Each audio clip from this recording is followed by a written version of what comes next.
Hi friends, അപ്പോൾ ഇന്നത്തെ video Kerala ചരിത്രത്തിലെ വിദേശികളാണ്. അപ്പോൾ നമുക്ക് വീഡിയോയിലോട്ട് കിടക്കാം. കേരളത്തിൽ ആദ്യമായി വന്ന ഇംഗ്ലീഷുകാരൻ master Ralph Fitch. English East India കമ്പനിയുടെ പ്രതിനിധിയായി എത്തി സാമൂതിരിയെ സന്ദർശിച്ച് വ്യാപാര ഉടമ്പടിയിൽ ഒപ്പുവെച്ചത് ക്യാപ്റ്റൻ കീലിംഗ് 1615 കേരളത്തിൻ്റെ ചരിത്രരേഖയിൽ ഷീമ എന്നറിയപ്പെടുന്ന പ്രദേശം ഇംഗ്ലണ്ട്. 1644 ഇംഗ്ലീഷുകാർ വിഴിഞ്ഞത്ത് ഒരു വ്യാപാരശാല നിർമ്മിച്ചത് ആരുടെ ഭരണകാലത്താണ്? രവിവർമ്മയുടെ.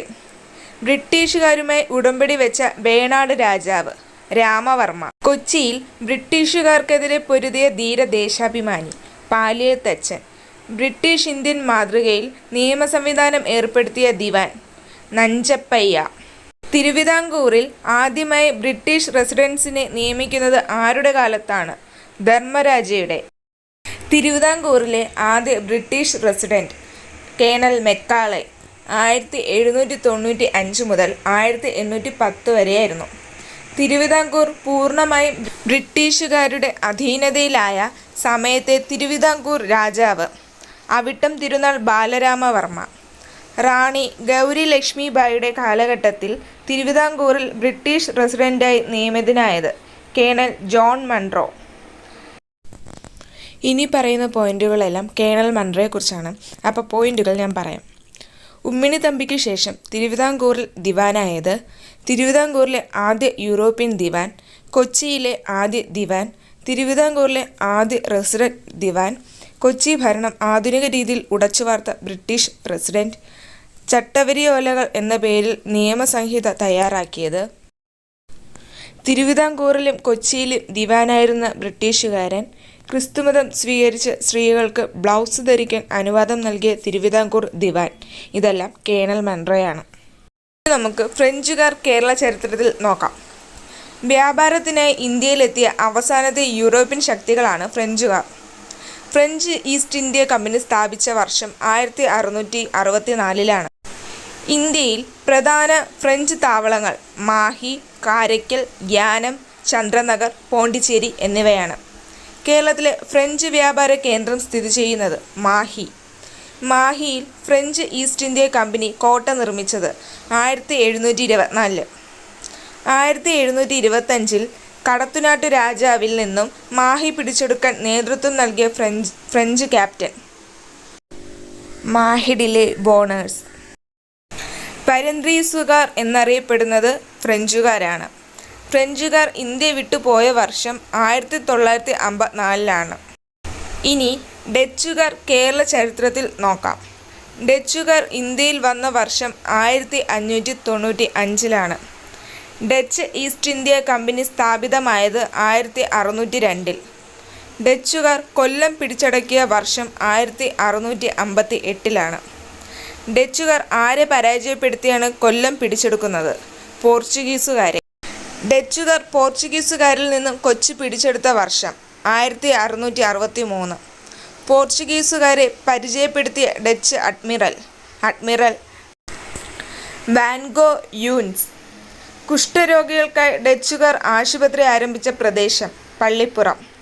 കോഴിക്കോട് സാമൂതിരിയും ഡച്ചുകാരും തമ്മിൽ ഒപ്പുവെച്ച സന്ധി അഴീക്കോട് സന്ധി 1661. ഡച്ചുകാർ 18-ാം നൂറ്റാണ്ടിൽ ഗുരുവായൂരിൽ നിർമ്മിച്ച കോട്ട ചേറ്റുവ കോട്ട. മാവേലിക്കര ഉടമ്പടി ഒപ്പുവെച്ചത് മാർത്താണ്ഡവർമ്മയും ഡച്ചുകാരും തമ്മിൽ.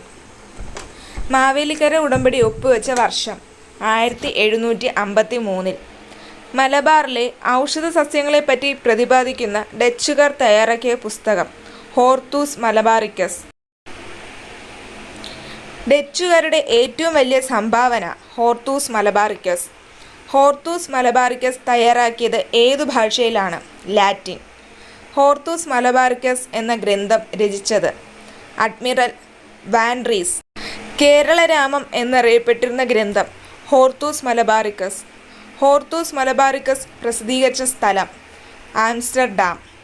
ഹോർത്തൂസ് മലബാറിക്കസ് പ്രസിദ്ധീകരിച്ച വർഷം 1678 മുതൽ 1703 വരെ. 1678-നും 1703-നും ഇടയ്ക്ക് 12 വാല്യങ്ങളാണ് ഹോർത്തൂസ് മലബാറിക്കസ് പ്രസിദ്ധീകരിച്ചത്. ഹോർത്തൂസ് മലബാറിക്കസിൽ പ്രതിപാദിച്ചിരിക്കുന്ന ആദ്യ വൃക്ഷം തെങ്ങ്, അവസാന വൃക്ഷം ആൽ. മലയാള ലിപി അച്ചടിച്ച ആദ്യ ഗ്രന്ഥം ഹോർത്തൂസ് മലബാറിക്കസ്. മലയാളത്തിൽ അച്ചടിച്ച ആദ്യ വാക്ക് തെങ്ങ്. ഹോർത്തൂസ് മലബാറിക്കസിൻ്റെ രചനയിൽ സഹായിച്ച മലയാളി വൈദ്യൻ ഇട്ടി അച്യുതൻ.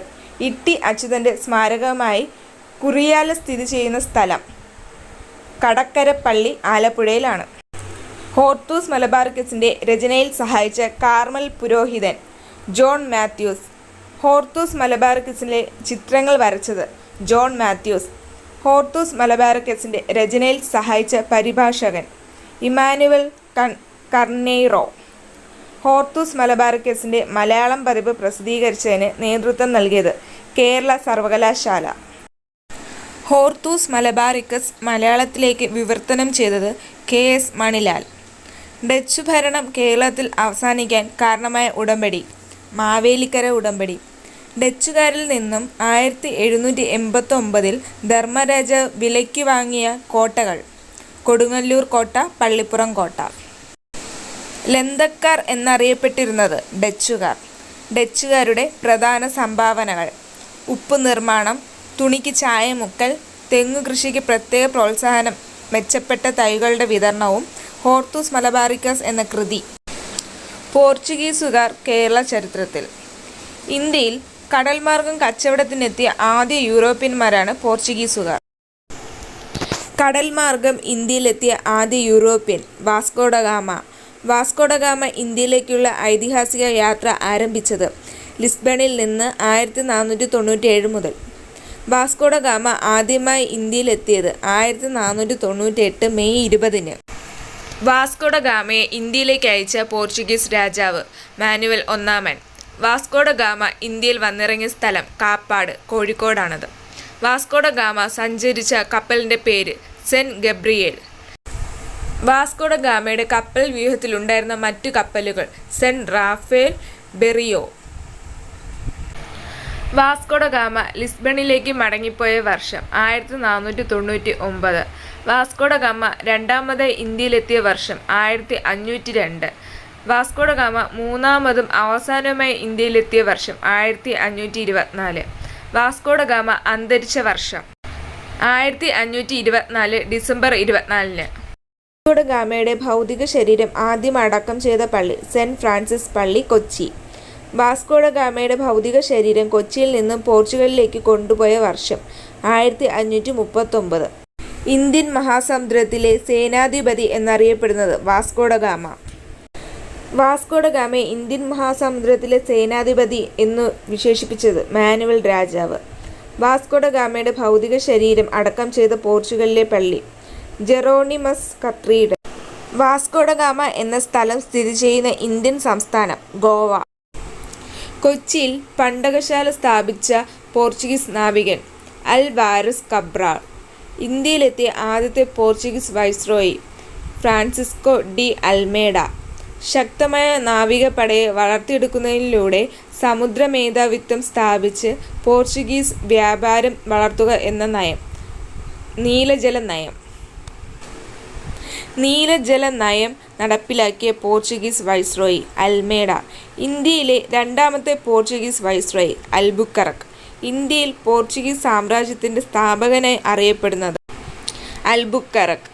ഇന്ത്യയിൽ പോർച്ചുഗീസ് കോളനിവൽക്കരണത്തിന് നേതൃത്വം നൽകിയ വൈസ്രോയി അൽബുക്കറക്ക്. കോഴിക്കോട് നഗരം ആക്രമിച്ച പോർച്ചുഗീസ് വൈസ്രോയി അൽബുക്കറക്ക്. പോർച്ചുഗീസുകാരും ഇന്ത്യക്കാരും തമ്മിലുള്ള വിവാഹത്തെ പ്രോത്സാഹിപ്പിച്ച പോർച്ചുഗീസ് വൈസ്രോയി അൽബുക്കറക്ക്. ഇന്ത്യയിൽ യൂറോപ്യന്മാർ നിർമ്മിച്ച ആദ്യ കോട്ട മാനുവൽ കോട്ട 1503. ഇന്ത്യയിലെ ഏറ്റവും പഴയ യൂറോപ്യൻ നിർമ്മിതിയാണ് ഇത്. പള്ളിപ്പുറം കോട്ട, വൈപ്പിൻ കോട്ട, ആയക്കോട്ട, അഴിക്കോട്ട, കൊച്ചിൻ കോട്ട എന്നീ പേരുകളിൽ അറിയപ്പെടുന്ന കോട്ടയാണ് മാനുവൽ കോട്ട. മാനുവൽ കോട്ട പണികഴിപ്പിച്ച പോർച്ചുഗീസ് ഭരണാധികാരിയാണ് അൽബുക്കറക്ക്. കണ്ണൂരിലെ സെന്റ് ആഞ്ചലോസ് കോട്ട നിർമ്മിച്ചത് അൽമേഡയാണ് 1505. കുഞ്ഞാലിമരയ്ക്കരുടെ ആക്രമണം നേരിടാനായി 1531 പോർച്ചുഗീസുകാർ നിർമ്മിച്ച കോട്ടയാണ് ചാലിയം കോട്ട, കോഴിക്കോടാണ്. ചാലിയൻകോട്ട പണിത പോർച്ചുഗീസ് ഗവർണറാണ് ന്യൂനോ ഡാ കുൻഹ. 16-ാം നൂറ്റാണ്ടിൽ പോർച്ചുഗീസുകാർ ഇന്ത്യയിൽ പരിചയപ്പെടുത്തിയ വാസ്തുവിദ്യാ ശൈലിയാണ് ഗോഥിക് ശൈലി. ഇന്ത്യയിൽ ഗോഥിക് ശൈലിയിൽ പോർച്ചുഗീസുകാർ പണികഴിപ്പിച്ച പള്ളികളാണ് സെന്റ് ഫ്രാൻസിസ് പള്ളിയും ബോം ജീസസ് പള്ളിയും. പോർച്ചുഗീസുകാർ ഇന്ത്യയിൽ നിർമ്മിച്ച ആദ്യ പള്ളിയാണ് സെന്റ് ഫ്രാൻസിസ് പള്ളി. കൊച്ചി രാജാവായിരുന്ന വീരകേരളവർമ്മയ്ക്ക് പോർച്ചുഗീസുകാർ നിർമ്മിച്ചു നൽകിയ കൊട്ടാരമാണ് മട്ടാഞ്ചേരി പാലസ്. കൊച്ചിയിലും വൈപ്പിനും അച്ചടിശാല സ്ഥാപിച്ചത് പോർച്ചുഗീസുകാരാണ്. കൈതച്ചക്ക, പപ്പായ, കശുവണ്ടി, പേരയ്ക്ക, വറ്റൽമുളക്, പുകയില, ആത്തിക്ക, മരിച്ചീനി, റബ്ബർ എന്നിവ ഇന്ത്യയിൽ കൊണ്ടുവന്നത് പോർച്ചുഗീസുകാരാണ്. ക്രിസ്തീയ കലാരൂപമായ ചവിട്ടുനാടകം കേരളത്തിൽ പ്രചരിപ്പിച്ചത് പോർച്ചുഗീസുകാരാണ്. ചവിട്ടുനാടകത്തെ ഒരു ജനകീയ കലയായി ഉയർത്തിക്കൊണ്ടുവന്ന വിദേശ ശക്തിയാണ് പോർച്ചുഗീസുകാർ. ഇന്ത്യയിൽ ആദ്യമായി യൂറോപ്യൻ സ്കൂൾ ആരംഭിച്ചത് കൊച്ചിയിലാണ്. പോർച്ചുഗീസുകാരും കോഴിക്കോട് സാമൂതിരിയും തമ്മിൽ കണ്ണൂർ സന്ധി ഒപ്പുവെച്ച വർഷം 1513-ലാണ്. പോർച്ചുഗീസുകാരും കോഴിക്കോട് സാമൂതിരിയും തമ്മിൽ പൊന്നാനി സന്ധി ഒപ്പുവെച്ച വർഷം 1540-ലാണ്. ക്രിസ്തീയ പുരോഹിതന്മാരുടെ വൈദിക പഠനത്തിനായി സെമിത്തേരികളും കോളേജുകളും ആരംഭിച്ച സ്ഥലങ്ങൾ കൊച്ചി, കൊടുങ്ങല്ലൂർ, വൈപ്പിൻ കോട്ട എന്നതാണ്. കുഞ്ഞാലിമരയ്ക്കർ നാലാമനെ പോർച്ചുഗീസുകാർ ഗോവയിൽ വെച്ച് വധിച്ച വർഷം 1600-ആണ്. പറങ്കികൾ എന്നറിയപ്പെട്ടിരുന്നത് പോർച്ചുഗീസുകാരാണ്.